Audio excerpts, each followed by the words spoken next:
BJP বন্দে নদ্দাজি আপনার স্বাগতম নদ্দাজি তোমায় জানাই স্বাগতম। हेलो, पूरे भारत के भारतीय जनता पार्टी के कार्यकर्ता को संभालते हुए जिनके कुशल नेतृत्व में पार्टी निरंतर आगे बढ़ रहे हैं, ऐसे विश्व के सबसे बड़े राजनीतिक दल के राष्ट्रीय अध्यक्ष आदरणीय हमारे आपके सबके परम प्रिय परम आदरणीय जेपी नड्डा जी को इस माता त्रिपुरा सुंदरी के इस पावन भूमि पर हम नमन करते हैं, वंदन करते हैं। আমি অনুরোধ করছি এখন আমাদের রাজ্যে মাননীয় মুখ্যমন্ত্রী আমাদের প্রদেশ সম্মানীয় সভাপতি রাজীব ভট্টাচার্য মহোদয় আমাদের পরম আদরণীয় রাষ্ট্রীয় সভাপতিকে উত্তর এবং পুষ্পস্তবক দিয়ে বরণ করে নিলেন। আমাদের রাজ্যের মাননীয় মুখ্যমন্ত্রী উনি আমাদের রাজ্যের ঐতিহ্যবাহী হ্যান্ডিক্রাফটের তৈরি একটি উপহার দিয়ে ওনাকে বরণ করে নিলেন। আমি আমাদের যারা সাধারণ সম্পাদক রয়েছে তাদের বলছি পুষ্পমালা দিয়ে আমাদের পরম আদরণীয় আমাদের রাষ্ট্রীয় সভাপতিকে বরণ করে নেওয়ার জন্য সবাই মিলে একবার জোরদার করতালির মাধ্যমে ভারত মাতা কি ভারত মাতা কি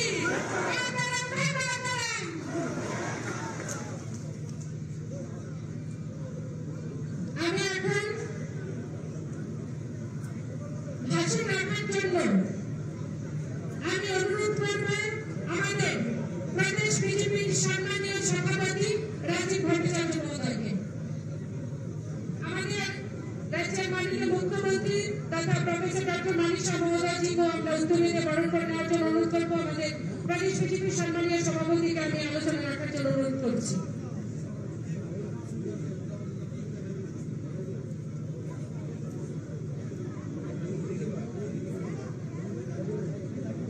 আজকে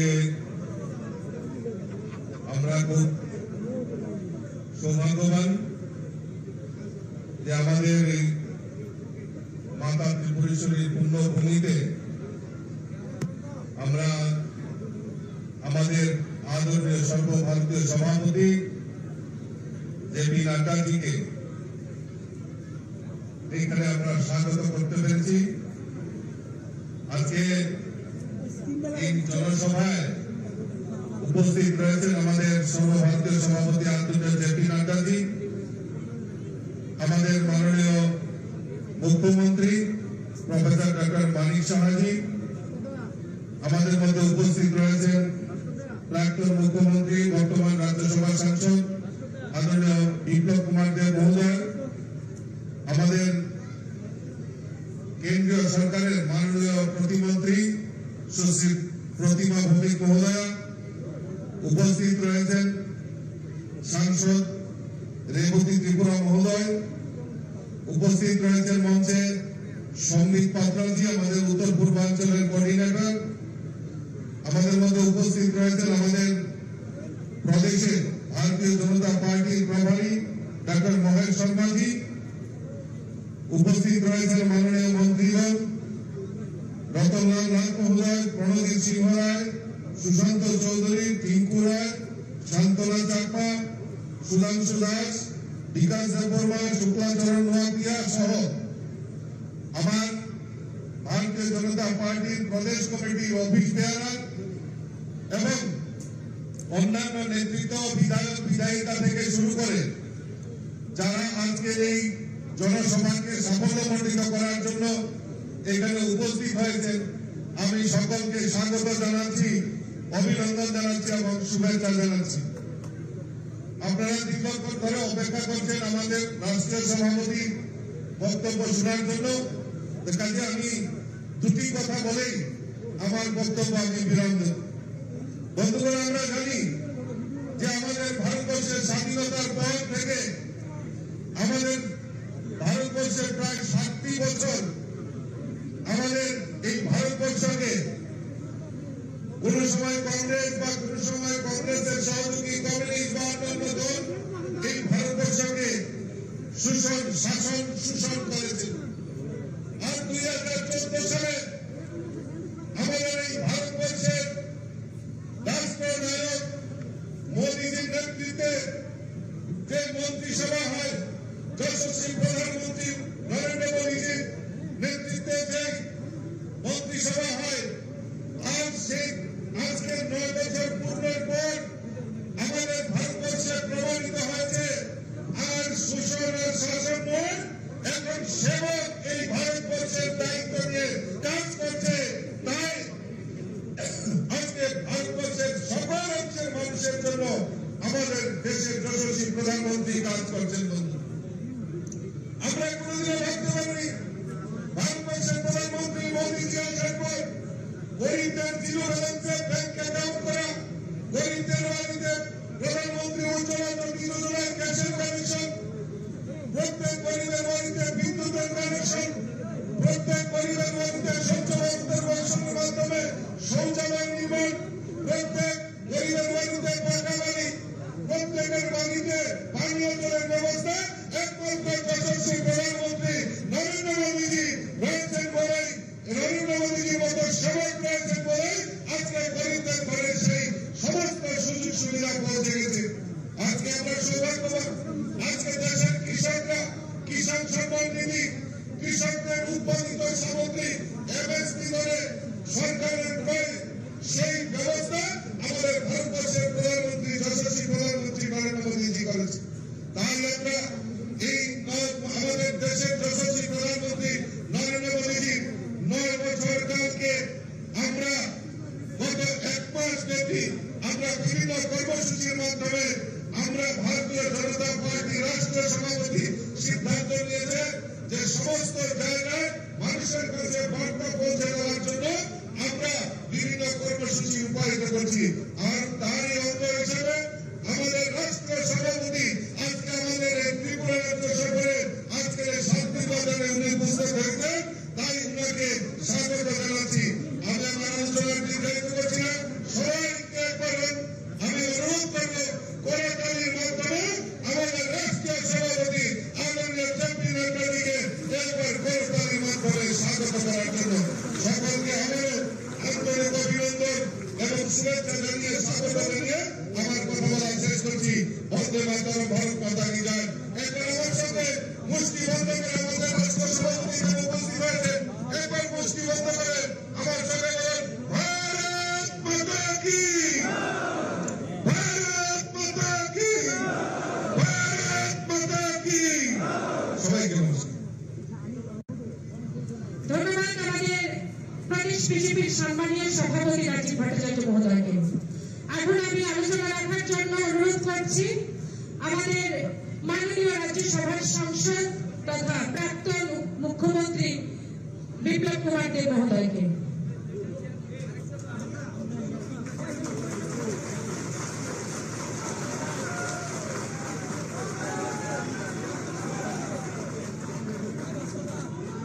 সবাইকে আমি ধন্যবাদ জানাই যে এত সকালে সকালে এত বড় মাত্রা শান্তিবাদের ভারতীয় জনতা পার্টি দেবতুল্য কার্যকর্তারা একত্রিত হয়েছে। আমাদের মধ্যে যিনি রয়েছেন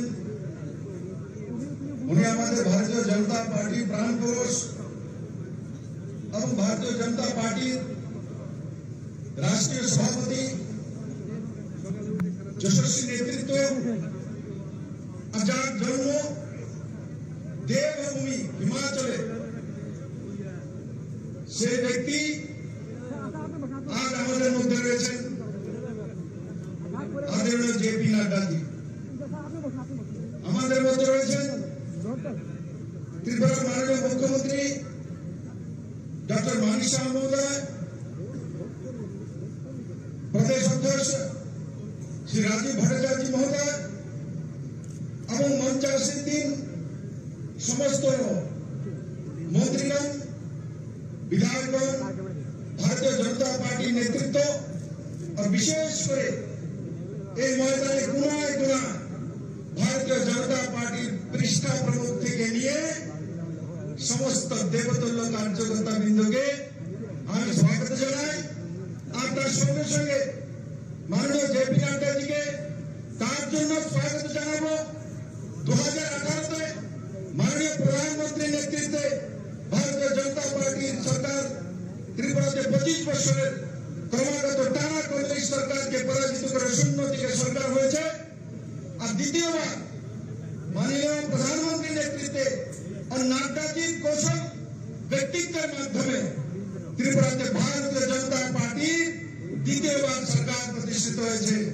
আমি এই মাত্রা থেকে মাননীয় জেপি নাড্ডাকে আশ্বস্ত করতে চাই, 2024-এর নির্বাচনে ত্রিপুরা ভারতীয় জনতা পার্টি আবার 2টি পদ্মফল পাঠিয়ে মাননীয় প্রধানমন্ত্রীজিকে 9 বছর পূর্তি উপলক্ষে ত্রিপুরার মানুষ নিশ্চিত উপহার দেবে। আমি আমার ভাষণ দীর্ঘায়িত করবো না। আমাদের মধ্যে মাননীয় জেপি নাড্ডাজি রয়েছেন। আমি একবার আমার সমস্ত কার্যকর্তাদের বলবো, একবার মুষ্টি বন্ধ করে হাত তুলুন। উপরে সবাই ডানে বামে যেখানে আছে চালু করে বলুন, ভারত মাতা কি, জেপি নাড্ডা কি, জেপি নাড্ডা কি, মাননীয় প্রধানমন্ত্রী নরেন্দ্র মোদী কি। সবাইকে অনেক ধন্যবাদ। ধন্যবাদ মাননীয় বিপ্লব কুমার দেব মহোদয়কে। এখন আমাদের সকলকে সম্বোধন করবেন এই রাজ্যের জনপ্রিয় মুখ্যমন্ত্রী প্রফেসর ডক্টর মানিক শাহ মহোদয়।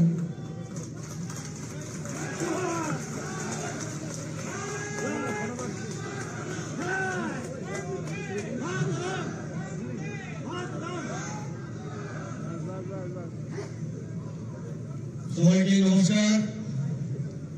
বরুণঘাটা মুম্বাই আজকের এই বিশাল যে জনসমাবেশ,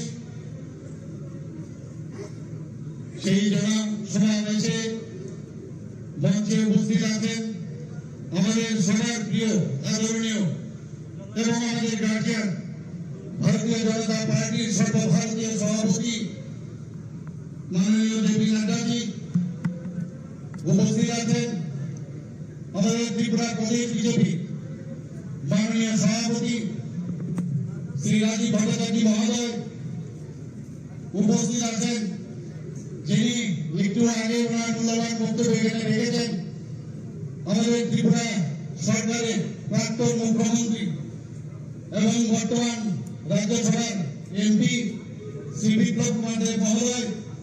উপস্থিত আছেন MOS social justice and employment Shrimati Pratibha Bhowmik মহোদয়া। উপস্থিত আছেন আমাদের সবার প্রিয় প্রাক্তন উপমুখ্যমন্ত্রী ত্রিপুরা সরকারের শ্রী যিশু দেববর্মা মহোদয়।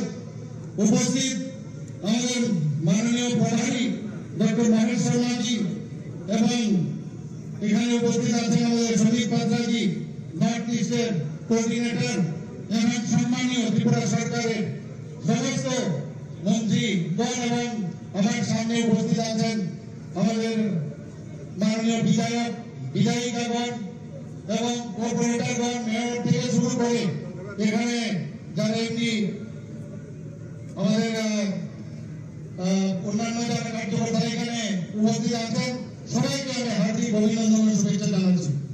প্রিয় রাজ্যবাসী, দেশ আজ এক ঐতিহাসিক সুযোগে সন্দিগ্ধ। মাননীয় প্রধানমন্ত্রী নরেন্দ্র মোদীজির বিচক্ষণ নেতৃত্বে আধুনিক ভারতবর্ষ নতুন উদ্যমে এগিয়ে চলছে। মাননীয় প্রধানমন্ত্রীর নেতৃত্বে এক যে 9 বছর পূর্তি সময়কাল দেশের ইতিহাসে এক উল্লেখযোগ্য অধ্যায়। উদ্যম, দক্ষতা ও সুচিন্তিত যে পরিকল্পনা গ্রহণের মাধ্যমে গত 9 বছর দেশে ব্যাপক সংস্কার ও পরিকাঠামোগত উন্নয়ন ঘটেছে।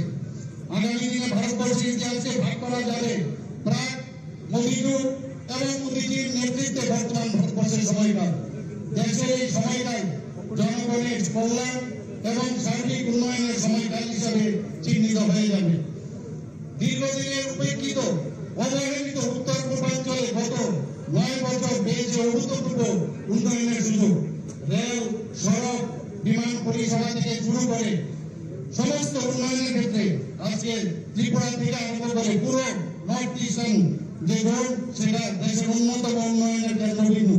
প্রধানমন্ত্রীর মার্গদর্শনে আমাদের রাজ্য গত 9 বছরের সময়কালে সার্বিক উন্নয়ন আত্মনির্ভরতার ক্ষেত্রে অভূতপূর্ব সাফল্য এসেছে। আমি কিছু উল্লেখযোগ্য সাফল্য তুলে ধরছি।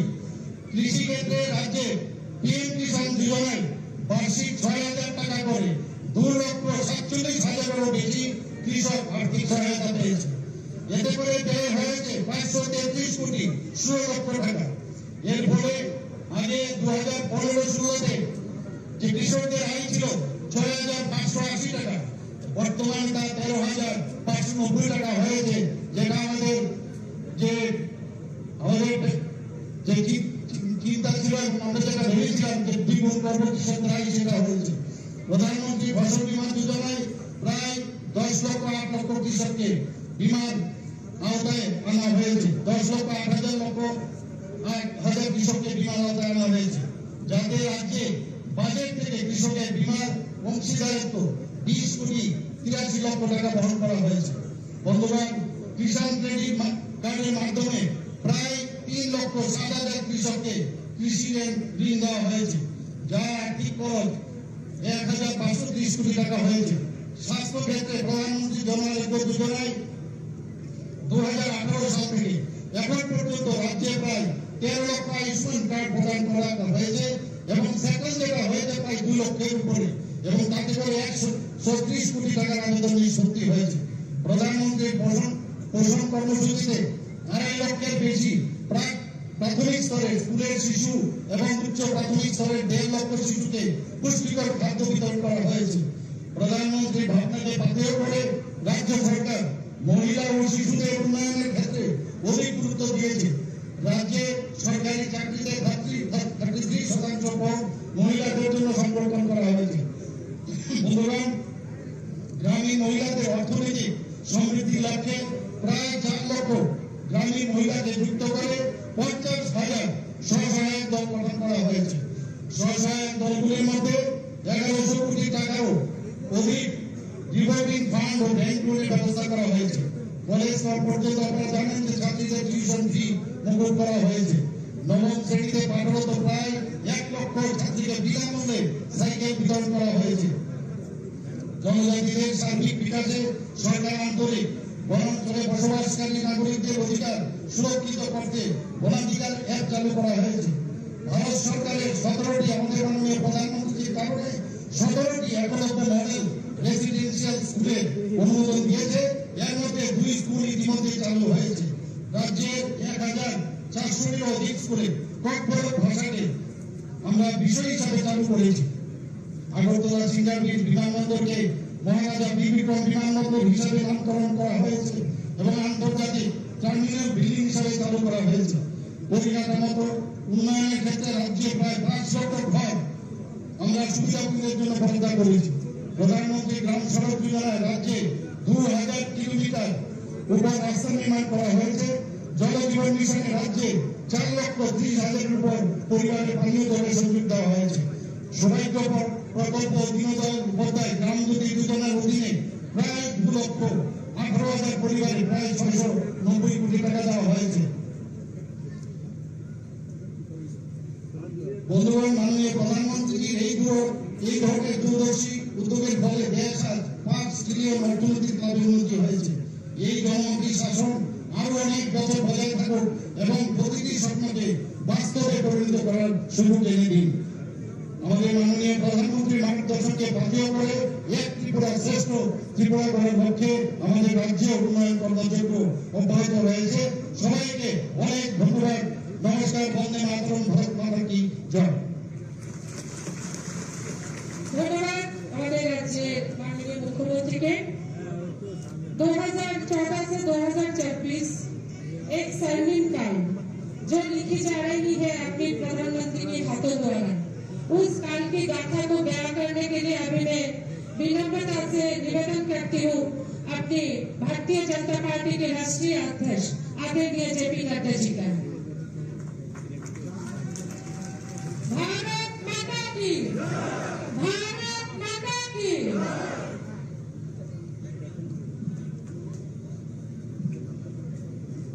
आज के इस जनसभा में मंच पर उपस्थित भारतीय जनता पार्टी के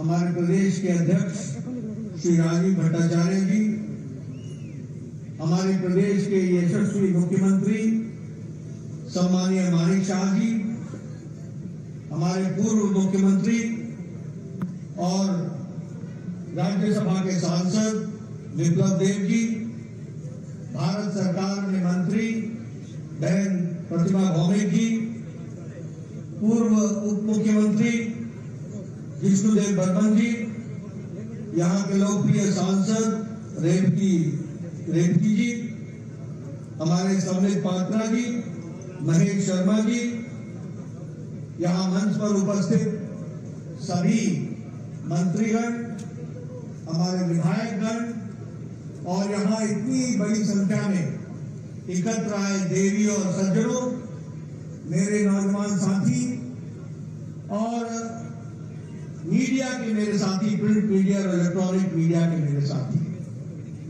सबसे पहले तो जब मैं त्रिपुरा की धरती पर आया हूं तो मैं सबसे पहले मां त्रिपुरा को नमन करते हुए अपनी बात को प्रारंभ करता हूं। त्रिपुरेश्वरी माता जी की आशीर्वाद लेकर अपनी बात को आप सबके सामने रखना चाहता हूं। और जब मैं साउथ त्रिपुरा में आया हूं, दक्षिण त्रिपुरा में आया हूं, तो यहां शांति बाजार में जो हमारा बहुत प्रसिद्ध काली मंदिर है, उसको भी मैं नमन करते हुए अपनी बात को प्रारंभ करता हूं। मित्रों, मुझसे पूर्व राजीव भट्टाचार्य जी ने, हमारे विप्लव देव जी ने और हमारे सभी पूर्व वक्ताओं ने, प्रतिमा जी ने,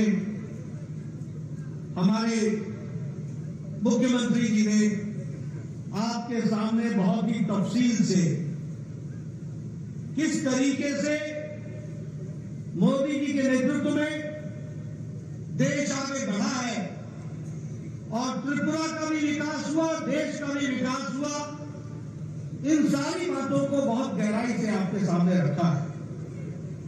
मैं एक ही बात कहना चाहता हूं कि ये जो 9 साल प्रधानमंत्री मोदी जी के नेतृत्व में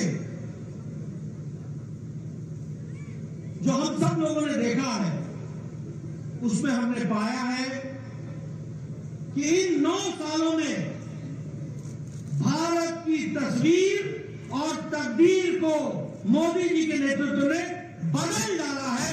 इसको मैं गौरव के साथ कह सकता हूं। और जब मैं ये कहता हूं तो मैं आप सबको ये भी याद दिलाना चाहता हूं कि आप 2014 के पहले का भारत देखो और 2014 के बाद का भारत देखो। 2014 से पहले कैसा भारत था? 2014 से पहले भारत था जिसका नाम भ्रष्टाचारी देशों में सम्मिलित था। हम एक भ्रष्टाचारी देश कहलाते थे। हर दिन एक नया स्कैंडल, एक नया स्कैम, एक नया स्कैम। पनडुब्बी खरीदो तो घोटाला, हेलीकॉप्टर खरीदो तो घोटाला, गन खरीदो तो घोटाला, एरोप्लेन खरीदो तो घोटाला। ये आकाश में जो किरणों के माध्यम से ये 4G, 5G, 3G चलता है, इसमें भी घोटाला। खनिज में घोटाला, लोहे में घोटाला, कोयले में घोटाला। यानी यूपीए की सरकार में 2014 में न जमीन छोड़ा, न आकाश छोड़ा, न पाताल छोड़ा, तीनों जगह भ्रष्टाचार ही किया। ये यूपीए की सरकार हमको देखने को मिली। ऊपर से निर्णय न लेना ही निर्णय है, पॉलिसी पैरालिसिस। उस समय का रक्षा मंत्री कहता था कि बॉर्डर पर सड़क न बनाना यही हमारा डिफेंस है, यही हमारी रक्षा है कि न सड़क होगी और न ही दुश्मन आ पाएगा। ये भूल जाते थे कि चाइना ने हमारे बॉर्डर तक सड़क बना ली है, उसको मिनट लगेगा घुसने में। लेकिन आज मोदी जी ने 13,125 किलोमीटर की सड़क बनाकर सारे बॉर्डर को सुरक्षित कर दिया है। ये भी हमको ध्यान रखना है। तो एक समय था भ्रष्टाचारी देश, निर्णय न लेने वाला देश, अनिर्णय की स्थिति में रहने वाला देश, वंशवाद से ग्रसित देश, और वहां से आदरणीय मोदी जी ने 2014 के बाद निर्णय लेने वाला देश, मजबूत देश, कड़वे फैसले करने वाला देश, आम आदमी को राहत मिल सके इसके लिए काम करने वाला देश बनाया। तो मोदी जी ने बनाया, इस बात को भी हमको ध्यान रखना है। और इसीलिए जहां भ्रष्टाचार था उससे देश को निकाल करके विकासवाद के साथ, जहां वंशवाद था तो वंशवाद से निकाल करके विकासवाद की ओर ले गए, जहां वोट बैंक की पॉलिटिक्स थी उस वोट बैंक की पॉलिटिक्स से निकाल करके देश को तरक्की की ओर ले जाने का काम और रिपोर्ट कार्ड की राजनीति को मोदी जी ने सामने ला करके खड़ा किया। इसलिए मोदी जी के नेतृत्व में नहीं सिर्फ सरकार बदली, सरकार के साथ साथ सरकार के काम करने की संस्कृति भी बदल डाली। इस बात को भी हमको ध्यान में रखना चाहिए। रिपोर्ट कार्ड की राजनीति, आज यहाँ हमारे जो भी नेता खड़े होते हैं छाती ठोक के बोलते हैं हमने ये कहा था, हमने ये किया है, हमने ये कहा था, हमने ये किया है, ये हम करेंगे, ये कर रहे हैं और ये भी करके देंगे। इस बात को कहा है तो भारतीय जनता पार्टी ने कहा। और इसीलिए जब हम विकास की बात करते हैं, आपको जान करके खुशी होगी कि सड़कों के लिए, रोड्स, नेशनल हाईवे के लिए, इंफ्रास्ट्रक्चर के लिए 18 लाख करोड़ रुपए 2014 से 2022 के बीच में खर्च हुआ है।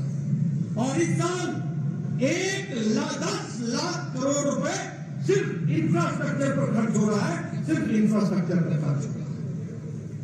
रेलवे लाइन, रोड, अब मैं अगर कंस्ट्रक्शन की बात करूं, एक समय में प्रतिदिन 12 किलोमीटर नेशनल हाईवे बनता था एक दिन, और आज 29 किलोमीटर प्रतिदिन नेशनल हाईवे बनाया जा रहा है। ये भी हमको ध्यान रखना है।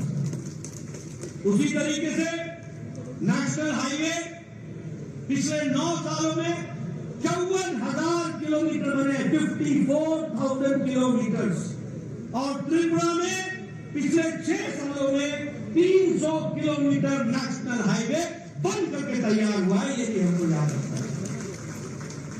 ये जो अगरतला से शांति बाजार तक और ये जो साउथ त्रिपुरा है, अब ये नेशनल हाईवे है कि नहीं है? ये नेशनल हाईवे किसने दिया? 2016 में मोदी जी ने दिया और नितिन गडकरी जी ने काम करा करके ये भी आपको दिया। और आज 6 नेशनल हाईवे आज त्रिपुरा में उनका काम चल रहा है और वह आपको त्रिपुरा को दिया गया है। उसी तरीके से अगर हम बात करें तो 37,000 किलोमीटर रेलवे ट्रैक को इलेक्ट्रीफाई कर दिया गया है। यानी अब 37,000 किलोमीटर की सड़क रेलवे ट्रैक पर इलेक्ट्रिक की ट्रेन दौड़ती है, इलेक्ट्रिफिकेशन हो गया है। यह भी हमको ध्यान रखना चाहिए। और अगरतला से अकुरा रेल लिंक, जिसका इंडियन साइड, जो भारतीय साइड है, उसमें 5.40 किलोमीटर, 460 किलोमीटर, ये टोनियर, ये जो हमारा नॉर्थ ईस्ट हमारा डिपार्टमेंट है उसके माध्यम से इसका काम हुआ है। और 6.8 किलोमीटर ये बांग्लादेश में जो रेलवे ट्रैक बन रहा है, इसका खर्च मिनिस्ट्री ऑफ एक्सटर्नल अफेयर्स, विदेश मंत्रालय ने दिया है। और अब अगरतला से कलकत्ता जाने का समय 31 घंटे से घट करके 10 घंटे हो जाएगा। ये विकास की नई कहानी की जा रही है। ये है बदलता भारत। पहले हम बांग्लादेश में के माध्यम से सोच नहीं सकते। आज हमने रेलवे ट्रैक के काम को आगे बढ़ाया। आपको जान करके खुशी भी होगी और आश्चर्य भी होगा। खुशी ये होगी कि आज 9 साल के अंदर 74 एयरपोर्ट बने हैं, 74 एयरपोर्ट, और उसके साथ साथ 70 साल में 74 एयरपोर्ट बने, और मोदी जी के नेतृत्व में 9 साल के अंदर 74 एयरपोर्ट बने हैं। ये भी हमको ध्यान रखना चाहिए। आज नॉर्थ ईस्ट में 7 नए एयरपोर्ट बन रहे हैं। सभी कैपिटल को जोड़ने का प्रयास हो रहा है या कैपिटल के नजदीक एयरपोर्ट बनाने का इंतजाम हो रहा है। अगर हम गांव की सड़क बोले तो आपको जान करके आश्चर्य होगा, पिछले 9 साल में 3,28,000 सड़क ऑल वेदर रोड गांव को जोड़ने के लिए बनी है, और 61,000 गांव हैबिटेशन को पक्की सड़क से जोड़ने का काम पिछले 9 साल में हुआ। अगर मैं शांति और सुरक्षा की बात करूं तो मैंने पहले कहा 13,125 किलोमीटर, क्षमा करिएगा 13,525 किलोमीटर बॉर्डर रोड बनकर के तैयार हो गया है। और एक नहीं, 2 ब्रिज बन करके, एक तरफ से जाने का, एक तरफ से आने का, हर मौसम में 2 दिन के अंदर, 1 दिन के अंदर अपनी फौज को बॉर्डर पर पहुंचाने का काम किया। तो नरेंद्र मोदी जी ने किया, ये भी हमको ध्यान में रखना। आप सबको मालूम ही है, हम नारा लगाते थे, एक देश में 2 निशान, 2 विधान, 2 प्रधान नहीं चलेंगे। जम्मू कश्मीर में धारा 370 लगी हुई थी। मोदी जी ने 6 अगस्त 2019 को पार्लियामेंट में खड़े होकर के अमित शाह जी की रणनीति ने काम किया, और मोदी जी की इच्छा शक्ति ने तय किया, और धारा 370 को धाराशाही कर दिया, और कश्मीर को संपूर्णता के साथ भारत से जोड़ दिया। ये भी हमको ध्यान रखना। उसी तरीके से अगर मैं बात करूं तो हमारे यहां विकास की दृष्टि से डिफेंस के प्रोडक्शन में 99%, एक तो 7,500 करोड़ रुपए का जो प्रोक्योरमेंट है वो हुआ है, और उसी तरीके से 2,71,000 का 2022-23 में प्रोक्योरमेंट हो रहा है डिफेंस प्रोडक्ट्स का, और जिसमें से 99% भारत की इंडस्ट्री बनानी है। ये आत्मनिर्भर भारत की ओर जाने का विषय है। आपको मालूम होगा, चाइना के साथ डोकलाम स्टैंड ऑफ हुआ, चाइना की फौजें खड़ी रही तो सामने भारत की फौज भी डट के खड़ी रही और उनको वहीं पर रोका। ये भी आपको मालूम। एयर स्ट्राइक, सर्जिकल स्ट्राइक, ये सब चीजें आप जानते हैं। कभी किसी भारत के प्रधानमंत्री ने कहा था कि तुमने बहुत बड़ी गलती कर दी है, तुमको इसका खमियाजा भुगतना पड़ेगा, घर में घुस करके मारेंगे। और ये था सर्जिकल स्ट्राइक जो आपने देखा, ये था एयर स्ट्राइक, ये भी आपने देखा। टेररिज्म का इसको कहते हैं कि नो टॉलरेंस, जीरो टॉलरेंस। अगर मैं बात करूं आत्मनिर्भरता की ओर, तो आज भारत AK-203 बनाने लगा है, असॉल्ट राइफल बनाने लगा है, उसी तरीके से प्रचंड हेलीकॉप्टर बनाने लगा है, उसी तरीके से INS विक्रांत भारत ने लड़ाकू जहाज बना करके दिखा दिया है, और भारत की फौज में वो बेड़ा में वो शामिल हुआ है। ये भी हमको ध्यान में रखना। अगर मैं सुशासन की बात करूं, क्योंकि हम जब 9 साल मना रहे हैं तो सेवा, सुशासन और गरीब कल्याण, ये जो सुशासन की हम बात करते हैं, एक समय में भारत का प्रधानमंत्री स्वर्गीय राजीव गांधी बोलते थे कि मैं दिल्ली से 1 रुपए भेजता हूं तो 85 पैसे पता नहीं किनके हाथों में लग जाते हैं, और सिर्फ 15 पैसे ही पहुंचते हैं, सिर्फ 15 पैसे। आज बदलता भारत मोदी जी के नेतृत्व में 22,40,000 करोड़ रुपए लोगों के खाते में, बैंक में पहुंचा दिया गया। ये बदलता भारत है, लोगों को डायरेक्ट बेनिफिट ट्रांसफर पहुंचाएगा। कितना?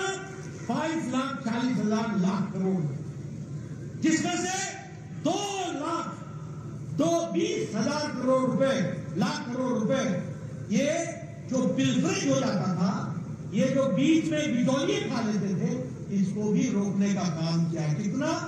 2,20,000 लाख करोड़, इतना मोदी जी ने बचाया है डायरेक्ट बेनिफिट ट्रांसफर से। ये है सुशासन। आज common service centre 5,47,000 common service centre बने और 2.5 लाख गांव में हमारा नौजवान कॉमन सर्विस सेंटर खोल के खड़ा है। और आज किसी भी गांव में कॉमन सर्विस सेंटर में जाकर के भारत सरकार और त्रिपुरा सरकार की तमाम योजनाओं का उपयोग आप कर सकते हैं और उससे आप डिजिटलाइजेशन के माध्यम से आप उसका उपयोग कर सकते हैं। बदलता भारत कैसा है? बदलता भारत ऐसा है जिसमें हम 10वें नंबर की आर्थिक व्यवस्था थे, 10वें नंबर। और मोदी जी के नेतृत्व में जिस ब्रिटेन ने, जिस इंग्लैंड ने हमको 200 साल राज किया, उसको पछाड़ करके आज भारत 5वीं सबसे बड़ी अर्थव्यवस्था बन गई। स्टील के मैन्युफैक्चर में, इस्पात के मैन्युफैक्चर में हम 4थे नंबर पर खड़े थे, आज हम 2रे नंबर पर खड़े हैं। अगर हम बात करें टॉय इंडस्ट्री में, आपको याद होगा मन की बात में मोदी जी ने कहा था कि विदेशी खिलौने मत खरीदो, भारत के खिलौनों पर विश्वास रखो। आपको जान करके खुशी होगी कि खिलौनों का खपत नहीं, खिलौनों का एक्सपोर्ट यानी दूसरे देशों को बेचने का काम भारत में तिगुना बढ़ गया है, 3 टाइम्स बढ़ गया है। और अब भारत खिलौने ले नहीं रहा है, खिलौने बाहर के देशों को बेच रहा है। यह परिस्थिति आगे की कमी। उसी तरीके से जापान जो गाड़ियों के लिए जाना जाता था, कार के लिए, उसको पिछाड़ करके अब Bharat 3rd largest market automobile की बन गई है, 3री लार्जेस्ट मार्केट ऑटोमोबाइल की बन गई। और उसी तरीके से फॉरेन डायरेक्ट इन्वेस्टमेंट हमारे यहाँ $84.8 बिलियन फॉरेन का इन्वेस्टमेंट भारत में बढ़ा है। यह भी हमको समझने की जरूरत है। 50% हमारा इलेक्ट्रॉनिक गुड्स में एक्सपोर्ट बढ़ा है। और इसी तरीके से हमारे विकास के नए नए आयाम बने हैं। आपको जानकर के खुशी होगी, आपने कभी सोचा था? मुझे कोई एग्जैक्ट नंबर नहीं मालूम, याद नहीं है, शायद मुझे सम्मित जी बता दे, लेकिन शायद 470 एयरबस हमने ऑर्डर किया है। 470 एयरबस भारत ने ऑर्डर किया, 470। कभी आपने सोचा है हवाई चप्पल वाला हवाई जहाज में घूमेगा? ये कल्पना मोदी जी ने करके दिखाई है। आखिर ये 470 एयरबस क्यों खरीदे जा रहे हैं? इसलिए कि भारत के लोगों में ये ताकत पैदा हो रही है कि वो हवाई जहाज का सफर कर सके और उसके लिए 470 कर सके। और ये जब 470 बसें खरीदी जा रही है तो जो बाइडेन कहते हैं यह एक लैंडमार्क ऑर्डर अमेरिका को मिला है।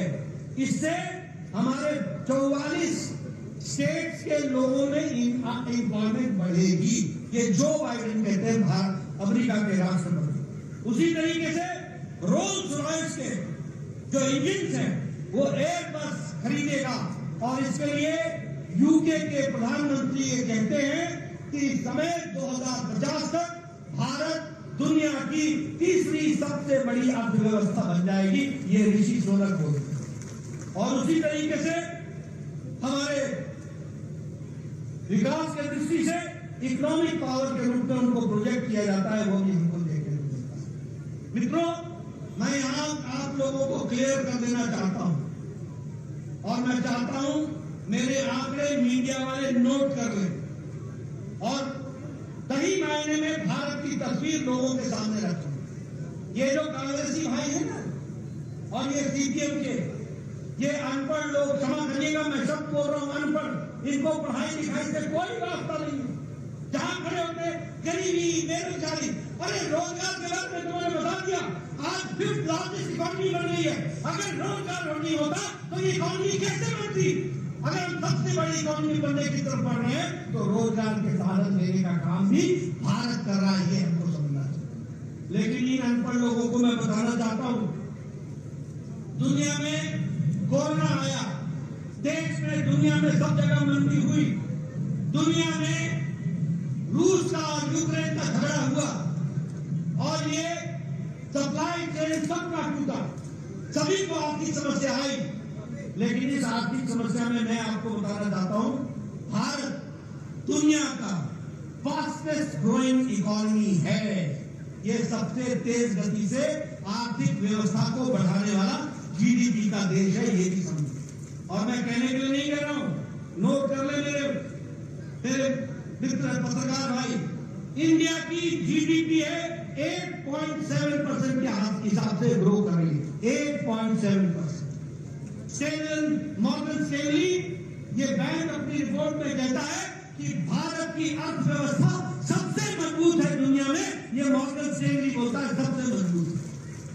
और ऑस्ट्रेलिया की विकास दर क्या है, जीडीपी क्या है, 2.2, India 8.7, Australia 2.2%, Germany 2.6%, south Korea 4.1%, Canada 4.5%, Brazil 4.6%, south Africa 4.9%, USA United states of America 5.9%, France 6.8%, United kingdom 7.5% और इंडिया 8.7% पे खड़ा है, ये हमको ध्यान रखना।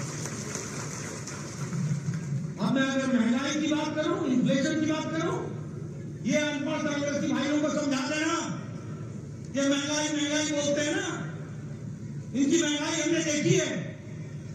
आप बड़े महंगे हो गए हो, आपको नहीं पता चलता कि सच्चाई क्या है। मैं आपको बताना चाहता हूं, इन्फ्लेशन इंडिया 4.2% पर खड़ा है, यूनाइटेड स्टेट्स 4.9% पे खड़ा है, फ्रांस 5.1% पर खड़ा है, यूरो एरिया 6.1% पर खड़ा है, ऑस्ट्रेलिया 7% पर खड़ा है, इटली 7.69% पर खड़ा है, यूनाइटेड किंगडम 8.7% पर खड़ा है। और खाद्य सामग्री का इन्फ्लेशन, महंगाई, खाने के सामान की महंगाई, वो भी जोड़ लो, इंडिया 2.9% पर खड़ा है, 2.91%। यूएस यूनाइटेड स्टेट्स अमेरिका 6.7% पे खड़ा है, फ्रांस 14.7% पे खड़ा है, यानी फ्रांस में महंगाई 14.7% से बढ़ रही है, जर्मनी 14.5% से खड़ा है, यूरोपियन यूनियन 16.4% से खड़ा है, स्वीडन 16.8% से खड़ा है, यूके यूनाइटेड किंगडम इंग्लैंड 18% पर खड़ा है, पाकिस्तान 48.65% पर खड़ा है और भारत 2.91% पर खड़ा है। ये है बदलता भारत। मैं चाहूंगा इन आंकड़ों को मेरे पत्रकार बंधु जरा दुनिया की तस्वीर दिखाओ, क्या पाकिस्तान, क्या श्रीलंका और क्या भारत और क्या अमेरिका, क्या फ्रांस, क्या इटली, क्या जर्मनी, क्या स्विट्जरलैंड, भारत कहां पर खड़ा है? ब्राइट स्पॉट है तो वो भारत है, भारत है, भारत है। मैं आपको बताना चाहता हूं, अभी कल परसों तूफान हटा, आपने दुनिया में भी तूफानों की तस्वीरें देखी होगी। आपने देखा होगा चीन में किस तरीके से शहरों में पानी आया है, आपने देखा होगा अमेरिका में किस तरीके से जंगल जल रहे, आपने टीवी पर देखा होगा किस तरीके से तूफान मकानों को चिकने उड़ा रहा है। लेकिन ये भारत है, बदलता भारत, जहां तूफान आने से पहले हमारे साइंटिस्ट और हमारी इक्विपमेंट्स इतनी मजबूत मोदी जी ने लगाई है कि हमें 1-1.5 सप्ताह पहले पता चल जाता है कि तूफान कब आएगा, कहां आएगा, कितनी जोर से आएगा और उसकी कैसे व्यवस्था करनी है। और आप देखिए परसों तूफान आया, प्रधानमंत्री मोदी जी ने 1 हफ्ते पहले से तैयारी, 1 लाख लोगों को सुरक्षित स्थानों पर पहुंचाया गया, 1 लाख लोगों को। उसी तरीके से यह भी बताया गया कि 125 किलोमीटर की स्पीड से आएगा। पेड़ उखड़ गए, प्रकृति पर किसी का जोर नहीं, लेकिन जान माल का नुकसान नहीं होने दिया। ये प्रधानमंत्री मोदी जी की तस्वीर को ध्यान में रखकर के हमको ध्यान रखना चाहिए। पूरी तैयारी की गई, एनडीआरएफ को लगाया गया और प्रदेश और सेंटर के कोऑर्डिनेशन के कारण यह तूफान जो तबाही मचा सकता था उसको सुरक्षित तरीके से लोगों को बचाने का काम किया, तो वो प्रधानमंत्री मोदी जी के द्वारा हुआ है। आज ये बदलता भारत की तस्वीर है। इतना बड़ा चक्रवात आए, इतनी बड़ा तूफान आए, 125 किलोमीटर की माध्यम से आए, 1 लाख लोगों को सुरक्षित पहुंचाया जाए, एनडीआरएफ को लगाया जाए, केंद्र और राज्य के द्वारा कोऑर्डिनेशन में काम किया जाए और जान माल की रक्षा की जाए। ये बदलता भारत है जिसको हमको ध्यान में रखना चाहिए। मित्रों, मैं आपका ज्यादा समय नहीं लूंगा। अभी हमारे राजीव भट्टाचार्य जी आपसे चर्चा कर रहे थे। गांव, गरीब, वंचित, पीड़ित, शोषित, दलित, किसान, युवा, महिला, सबको अगर ताकत दी है, सशक्तिकरण किया है, तो मोदी जी के नीतियों ने किया है। यह हमको ध्यान में 4 करोड़ से ज्यादा घर प्रधानमंत्री आवास योजना में बने। कितने? 4 करोड़। और 3,50,000 घर त्रिपुरा में बने, 3,50,000 घर। और मुझे याद है वो एयरपोर्ट के बगल में बॉर्डर के गांव में मैं गया था, लंकापुरम में गया था मैं। वहां मैंने चाय पी थी। हमारा एक गरीब भाई था, उसको प्रधानमंत्री आवास योजना मिला था। घर देख करके मेरा दिल इतना खुश हुआ।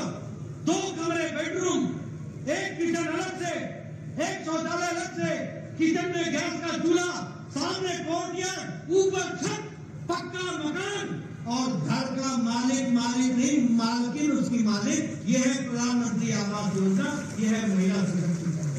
कितना दिया? 4 करोड़ घर, 3,50,000 त्रिपुरा में। मित्रों, ये जो हमारे एमएलए साहिबान बैठे हैं ना, ये बड़े खुशनसीब हैं कि इनको प्रधानमंत्री मोदी जी जैसा मिला है। मैं 1993 में 1993 में पहली बार एमएलए बन गया था। मैं आपको घटना सुनाना चाहता हूँ। मेरा वीडियो आता था मेरे पास, नड्डा साहब आपको खुशखबरी सुनानी है, सुनो। कहता था कि आपको इंदिरा आवास योजना में एक पंचायत में 1 घर मिला है, बताइए किसको दे। मैं कहता था मेरी तबीयत खराब हो जाती थी। मैं सोचता था मैं कैसे न्याय करूंगा, 1 अनाथ 100 बीमार, कैसे ही इंदिरा आवास को मैं बांटूंगा, किसको दूंगा, किस गरीब को मैं उसके आंसू पहुंचूंगा। 1 पंचायत में 1 घर 1 साल में। ये तस्वीर हमने देखी है। मैं वीडियो को बोलता था जो सबसे गरीब आपको लगता है उसको आप दे दो, मैं फैसला नहीं करता हूं। ये दिन मैंने देखे और आज ये कुछ नसीब लोग हैं जो 4 करोड़ प्रधानमंत्री आवास योजना में 1-1 पंचायत में 20-20 घर देने के हकदार बनते हैं और गरीबों का भला करते हैं। ये हमको समझना। उसी तरीके से आज 11 करोड़ शौचालय बन गए, 12 करोड़ शौचालय बन गए। गांव में बहनें सूर्योदय और सूर्यास्त का इंतजार करती थी। आपने वो दिन याद नहीं है? सिर्फ दैनिक नित्य कर्म के लिए उनको इंतजार करना पड़ता था और झुंड के झुंड एक साथ वो गांव से बाहर निकलती थी अपने दैनिक नित्य कर्म के लिए। आज 11 करोड़ से ज्यादा घर शौचालय इज्जत घर बने। ये इसका मतलब ये समझो कि कैसा भारत था 9 साल पहले, जहां 11 करोड़ बहनें अपनी इज्जत के लिए मोहताज थी। उनको अगर इज्जत देने का काम किया तो नरेंद्र मोदी जी ने किया। ये भी हमको ध्यान में रखना। अगर हम बात करें आयुष्मान भारत का, और यहां भी आपने स्कीम चलाई है, तो स्कीम का नाम क्या है? आयुष्मान भारत। ये सब जितने बैठे ना एमएलए एमपी, ये जितने, इन सब लोग आज से 7-8 साल पहले चिट्ठी लिखा करते थे, प्रधानमंत्री जी मेरे इलाके में फलाना निवासी, फलाना बहुत गरीब है, इसका बाईपास सर्जरी होनी है, 2 लाख रुपए लगना है, कृपया प्रधानमंत्री राहत कोष से देने की कृपा करें। लिखते थे, मुख्यमंत्री को लिखते थे, मुख्यमंत्री जी फलाने की किडनी का ऑपरेशन होना है, 5 लाख रुपए खर्च होंगे, कृपया अनुदान देने की कोशिश कीजिए। अब मुख्यमंत्री जी 2 लाख देते थे, बाकी 3 लाख कहां से आए? 2.5 लाख देते थे, कहां से आए? ये सारी स्थितियां थी। लेकिन मोदी जी ने 10 करोड़, मेरे पत्रकार भाई नोट कर लेना, 10 करोड़ 74 लाख परिवार, 50 करोड़ लोग, गरीब लोग, जाति के आधार पर नहीं, काम के आधार पर गरीब लोग। कौन? रिक्शा वाला, बेड़ी वाला, रेडी वाला, सब्जी वाला, ठेले वाला, बस का ड्राइवर, बस का क्लीनर, बाल काटने वाला, कूड़ेदान से प्लास्टिक इकट्ठे करने वाला, ऐसे गरीब लोगों को, 50 करोड़ लोगों को 5 लाख रुपए प्रति वर्ष हेल्थ कवरेज देने का काम, स्वास्थ्य के गंभीर बीमारियों से लड़ने के लिए देने का काम किया। तो मोदी जी आज कम से कम 80 करोड़ रुपए का इस तरीके से लोगों की राहत मिली है, वह भी हमको ध्यान रखना चाहिए। प्रधानमंत्री उज्ज्वला योजना, उजाला योजना, गरीब कल्याण अन्न योजना, आज 80 करोड़ की जनता को 5 किलो गेहूं या 5 किलो चावल, 1 किलो नमक मिल रहा है कि नहीं मिल रहा है? मिल रहा है कि नहीं मिल रहा है? प्रधानमंत्री गरीब कल्याण अन्न योजना में मिल रहा है कि नहीं मिल रहा है? मैं सुनना चाहता हूं, मिल रहा है कि नहीं मिल रहा है? मित्रों, ये गरीब कल्याण अन्न योजना सिर्फ गरीब कल्याण अन्न योजना नहीं है, जिसके कारण भारत की गरीबी 22% से घट करके 10% से कम हो गई, और अति गरीबी 1% से भी कम हो गई है। और हम नहीं बोल रहे हैं, ये इंटरनेशनल मॉनिटरी फंड बोल रहे हैं। ये दुनिया की तस्वीरें हैं जो हम आपके सामने देख रहे हैं। भारत की तस्वीर मोदी जी ने बताई है, दुनिया में भारत की छवि बढ़ाई कि नहीं बढ़ाई? बढ़ाई कि नहीं बढ़ाई? ऑस्ट्रेलिया का प्राइम मिनिस्टर भारत के प्रधानमंत्री को बॉस बोलता है कि नहीं बोलता? पपुआ न्यू गिनी के प्रधानमंत्री भारत के प्रधानमंत्री जी के पांव छू करके अभिवादन करता है कि नहीं करता? न्यूजीलैंड का प्रधानमंत्री मिलने के लिए न्यूजीलैंड से फ्लाई करके ऑस्ट्रेलिया की सिडनी में आकर मिलता है कि नहीं मिलता? तमाम देश, दुनिया के तमाम देश, दुनिया के सबसे बड़े सम्मान के साथ आदरणीय प्रधानमंत्री को सम्मानित करते हैं कि नहीं करते हैं? दुनिया में भारत की छवि बनती है कि नहीं बनती है? अब ये यूक्रेन की लड़ाई हुई, मोदी जी ने पुतिन से बात करके युद्ध रुकवाया था कि नहीं रुकवाया था? मोदी जी ने ज़ेलेंस्की से बात करके युद्ध रुकवाया था कि नहीं रुकवाया था? और 22,000 बच्चों को सुरक्षित तिरंगा झंडा लेकर के भारत स्वदेश पहुंचाया। ये बदलता भारत है, ये भी हमको ध्यान रखना है।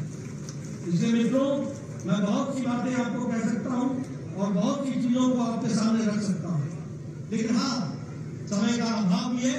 आपने मेरी बात बहुत सुनी है, लेकिन आपको मैं समझाना चाहता हूं, भारतीय जनता पार्टी, कांग्रेस और सीपीएम, इन तीनों का अंतर क्या है? सबसे पहले कांग्रेस समझो क्या है। कांग्रेस का मतलब है करप्शन, कांग्रेस का मतलब है भ्रष्टाचार, कांग्रेस का मतलब है कमीशन, कांग्रेस का मतलब है नॉन गवर्नेंस, कुशासन, कांग्रेस का मतलब है पॉलिसी पैरालिसिस, कांग्रेस का मतलब है भाई भतीजावाद, नेपोटिज्म, कांग्रेस का मतलब है परिवारवाद, कांग्रेस का मतलब है failure of law and order, Congress का मतलब, और सीपीएम का मतलब क्या है? सीपीएम का मतलब है टारगेटेड किलिंग, सीपीएम का मतलब है लूट ऑफ गवर्नमेंट फंड, सीपीएम का मतलब है लॉलेसनेस, सीपीएम का मतलब है कोलैप्स ऑफ एडमिनिस्ट्रेशन, सीपीएम का मतलब है लूट ऑफ राशन, सीपीएम का मतलब है physical liquidation of your political opponent, political rivals. और बीजेपी का मतलब क्या है? बीजेपी का मतलब है डेवलपमेंट, बीजेपी का मतलब है हाईवे, बीजेपी का मतलब है रेलवे, बीजेपी का मतलब है एयरवे, बीजेपी का मतलब है इंटरनेट, बीजेपी का मतलब है विकास, बीजेपी का मतलब है इंफ्रास्ट्रक्चर, बीजेपी का मतलब है शिक्षा, बीजेपी का मतलब है स्वास्थ्य, बीजेपी का मतलब है गरीब कल्याण, बीजेपी का मतलब है गरीब सशक्तिकरण, बीजेपी का मतलब है महिलाओं का उत्थान, बीजेपी का मतलब है युवाओं को ताकत देना, बीजेपी का मतलब है सबका साथ, सबका विकास, सबका विश्वास, सबका इसलिए मित्रों आप साफ साफ तस्वीर समझ लो, कांग्रेस किन बातों के लिए खड़ी होती है, सीपीएम ने आपको किस तरीके का राज दिया, और आज पहले विप्लव देव और अंबानी साहब के नेतृत्व में त्रिपुरा को मोदी जी के आशीर्वाद से किस तेजी से हम आगे बढ़ा रहे हैं, इसको भी आपको ध्यान में रखना पड़ता है। आपका ज्यादा समय न लेता हुआ आपको 9 साल की मैं बधाई भी देता हूं, और ये ध्यान में रखिए कि हमको देश को मजबूती लाने के लिए स्टेबिलिटी लानी होगी, मोदी जी को ताकत देना होगा, भारतीय जनता पार्टी को मजबूती देनी होगी, कमल को खिलाना पड़ेगा, और कमल को खिला करके त्रिपुरा को आगे बढ़ाएंगे, देश का योगदान बढ़ाएंगे, देश को आगे बढ़ाएंगे। इन्हीं शब्दों के साथ बहुत बहुत धन्यवाद। जय